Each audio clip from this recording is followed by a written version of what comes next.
MLB Facts That Sound Fake But Are Actually True Part 4. Back in 1930, Joe Sewell only struck out 3 times in 414 plate appearances, which is amazing and insane, but it gets crazier. Of those 3 strikeouts all season, 2 of those happened in the same game, and yes, that was the Yankees versus Cleveland. Speaking of the Indians versus Yankees, here's another insane game, except this one happens far later in 1993. Jim Abbott is quite the inspirational pitcher. He only has one hand, but that didn't stop him from pitching a no-hitter in this 1993 game. The best quarterback, and yes, that's no mistake, in Detroit Tigers history is Patrick Mahomes. Of course, there are no quarterbacks in baseball, but that didn't stop this franchise from drafting Patrick in the 37th round of the 2014 MLB draft. Fernando Tatis hit 2 grand slams in 1 inning. This was the first and only time so far it's ever happened in MLB history. He did this back in 1999. Cal Ripken Jr. played in 2,632 consecutive games without missing a start. And it's not like he just showed up and did nothing during these games. The man is a 19-time All-Star and 2-time MVP. That is some insane durability. Cy Young has 511 wins, which is pretty common knowledge that Cy is a legend, but just think about how insane that is. For instance, if a pitcher won 20 games for 20 consecutive seasons, said pitcher would still be 111 wins away from Cy Young's total. Nolan Ryan struck out 7 different pairs of fathers and sons. These combos are Sandy Alomar Sr. and Sandy Alomar Jr. plus Roberto Alomar, his brother, Bobby and Barry Bonds,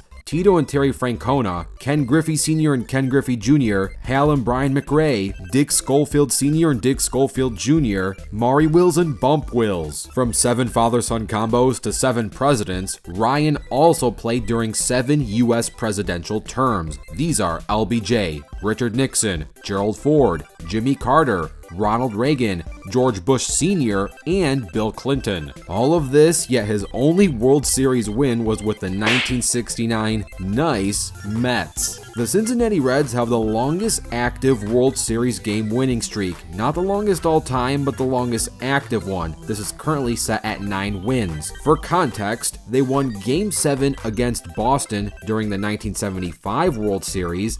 The Reds then swept the Yankees in 1976, which brought that win streak up to 5. The team didn't return to the World Series until 1990, but when they finally got there, they swept the A's, which puts their streak at 9 straight World Series wins. And if you're wondering which team has the longest streak, period, you could probably guess it. It's the Yankees with 14. And if you're wondering who's in second place, it's the Yankees with 12 in a row. And if you're wondering who's in third place, yup, it's the Yankees with 10 in a row. And then come the Reds and Red Sox tied at 9 in a row. The Reds' 9-win streak is still technically active though. But hey, this video started with an Ohio fact, let's end with one. Both 1986 MVPs, Roger Clemens and Mike Schmidt, were born in Dayton, Ohio. So here were MLB Facts That Sound Fake But Are Actually True Part 4. Let me know if you want to see a Part 5, and I'll put this series into overdrive. Don't forget to grand slam that like button and subscribe with notifications turned on.